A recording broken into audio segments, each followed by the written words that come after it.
Pour répondre à ces questions, nous avons créé des histoires et nous y croyons. C'est le principe de toutes les religions. Les chrétiens croient à leurs histoires, les hindous à une autre, les juifs encore une autre, les musulmans à la leur et les bouddhistes encore à une autre différente. Chacun explique la souffrance du monde et comment y remédier. Seulement, il est simple de comprendre qu'ils ne peuvent pas tous avoir raison à la fois. Mais en plus, malgré toutes ces histoires, force est de constater que la souffrance dans le monde n'a jamais cessé. La facilité réside dans le fait de se dire que notre histoire, notre religion, notre culture ou notre tradition est la plus importante au monde, qu'elle est au-dessus de toutes les autres et qu'elle apporte les réponses aux grandes questions existentielles. Et que d'ailleurs, le Dieu Tout-Puissant, c'est nous qui l'avons. Ce n'est pas le Dieu, mais notre Dieu. Et c'est bien là une manière de ne pas répondre activement à la souffrance du monde, puisque notre religion, culture ou tradition va le faire pour nous. Il paraît d'ailleurs que ça va se régler, oui, mais après la vie. Non, sérieusement. L'univers existe depuis un peu moins de 14 milliards d'années. Les plus vieux fossiles du genre Homo remontent à 2,8 millions d'années.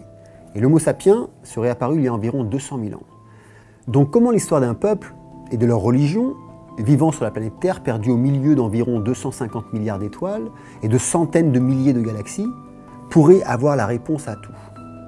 Et pire encore, comment se fait-il que des milliards de gens, de génération en génération, croient à ces histoires, à ces fictions, en vivant leur vie dans une grande illusion?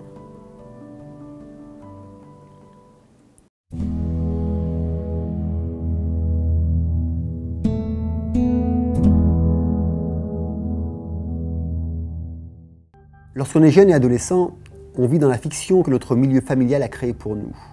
Nous imprégnons la fiction de nos proches, et plus loin, leur peur, car ce sont ces dernières qui alimentent la première. Et leur fiction nous transporte ensuite dans celle de la société. Les jeunes adultes, nous sommes totalement ignorants par rapport à tout ce qui se trouve en dehors de cette boule imaginaire soufflée par ceux qui nous ont élevés. Et malheureusement, lorsqu'un adolescent décide de remettre en cause les idées de ses parents, cette fiction dans laquelle il a grandi et à laquelle il a cru durant des décennies, il se retrouve complètement perdu, puisque ses croyances se sont fondées uniquement sur elle, et absolument rien d'autre. Alors, je dis ado, mais il y a aussi des adultes dans ce cas. Finalement, il ne lui reste qu'une seule solution, croire très fort en une chose.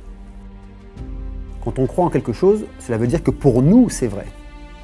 Mais est-ce la vérité absolue pour autant? Vous allez tous me répondre non, n'est-ce pas? Alors, il en est de même pour les parents, la famille, le système de travail, le système de société, les religions, les traditions. Ce n'est pas parce qu'on y croit que cela est vrai. Et vivre uniquement dans sa fiction ou celle imposée par d'autres revient à dire que nous vivons dans l'ignorance. Pourtant, c'est bien cette ignorance qui est enseignée dans nos écoles et universités aujourd'hui.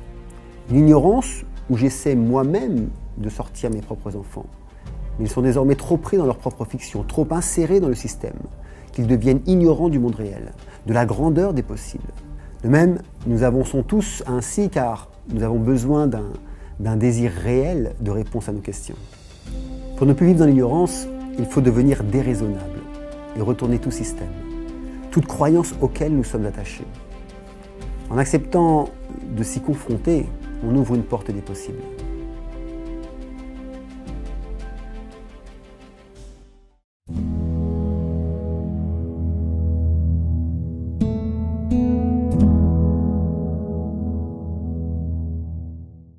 Face au fléau ignorance plus vie illusoire, l'humain développe des formes d'intelligence supérieure à la nôtre, pour comprendre, pour savoir, pour aller plus loin, aller plus vite, devenir immortel et ainsi créer une autre histoire, une autre fiction, des autres dieux, puisque celles du passé se font disrupter petit à petit.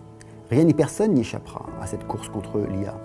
Si vous pensez que ce que vous faites là maintenant ne pourra pas se faire remplacer par une intelligence artificielle, c'est que vous êtes déjà remplacé. Il faut justement penser l'inverse pour rester serein. En effet, tous les métiers vont y passer. Médecins, secrétaires, chauffeurs de taxi, musiciens, artistes, avocats, juges, les métiers manuels, les éducateurs, les professeurs, les coachs. Et ce n'est pas pour demain, non. C'est déjà en route à l'heure où j'enregistre cette vidéo. La science est sur le point de créer des surhumains pour combler les lacunes des humains. Ces intelligences artificielles, qui n'auront bientôt plus besoin de l'autorisation des humains pour agir, vont chambouler nos modes de vie. Et je dis ça de la même manière que depuis les années 90, Internet a bouleversé nos manières de vivre, de communiquer, de dépenser, de s'informer. Certains pourraient se dire que ça n'arrivera pas si on empêche les intelligences artificielles de prendre le contrôle. Mais réfléchissez un peu. Si la Chine, les USA, la Russie décident de créer des IA autonomes et que la France ou la Belgique refusent, quel poids auront-elles face aux autres pays? Et vous savez quoi? Elles s'y mettront aussi juste pour se protéger. De la même manière que pratiquement chaque pays a sa bombe atomique pour se protéger de ceux qui l'ont. Seulement, en vivant dans notre propre fiction, nous devenons ignorants des fictions des autres. C'est d'ailleurs sur cela que sont créées les informations pour nous maintenir dans une seule fiction, y compris les réseaux sociaux, affichant sur nos murs uniquement ce qui nous intéresse et représentent que quelques dixièmes de l'information. En somme, il faudrait que tout le monde soit réellement informé, donc pas ignorant, et s'accorde à penser que les intelligences artificielles autonomes ne seraient pas une bonne idée. Ainsi, nous pourrions l'éviter. Sinon, ce sera notre avenir de demain matin.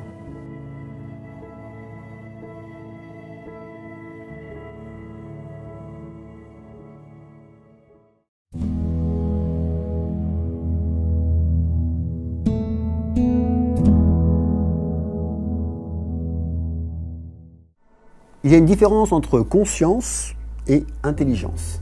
La conscience permet par exemple de ressentir les choses, de les vivre intérieurement, de saisir émotionnellement la souffrance. L'intelligence permet d'analyser les problèmes, mais aussi de les résoudre. Et comme le dit si bien Yuval Noah dans son livre Homo Deus, il n'existe pas de programme de création de conscience artificielle, mais seulement d'intelligence artificielle. De ce fait, la souffrance ne s'arrêtera pas et bien au contraire, va s'épandre en laissant les plus démunis, les plus ignorants à terre.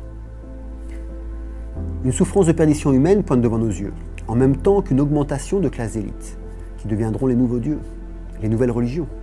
Et sur ce sujet, je vous invite à vous réveiller.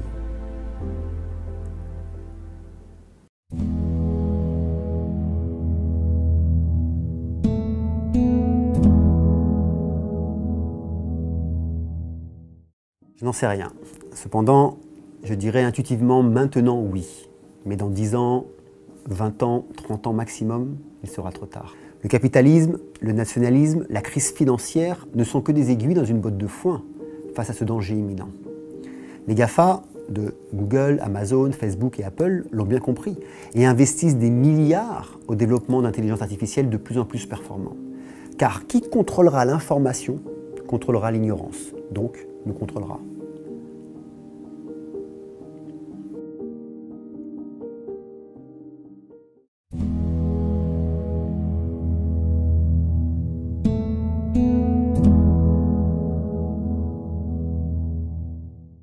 Encore une fois, je ne sais pas.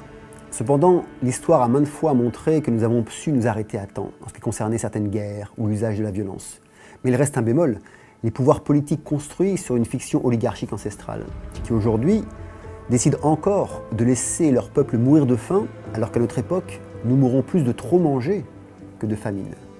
Finalement, je dirais que nous avons les moyens de réagir ensemble, nous avons les moyens de nous protéger, nous humains, Homo sapiens. Nous avons les moyens d'aider les autres à ne pas souffrir. Pour cela, nous devons nous unir. Que ce soit pour la planète qui nous abrite, pour aider nos semblables et les animaux, ou que ce soit pour nous protéger d'une invasion d'intelligence artificielle nous mettant encore plus esclaves que nous sommes déjà.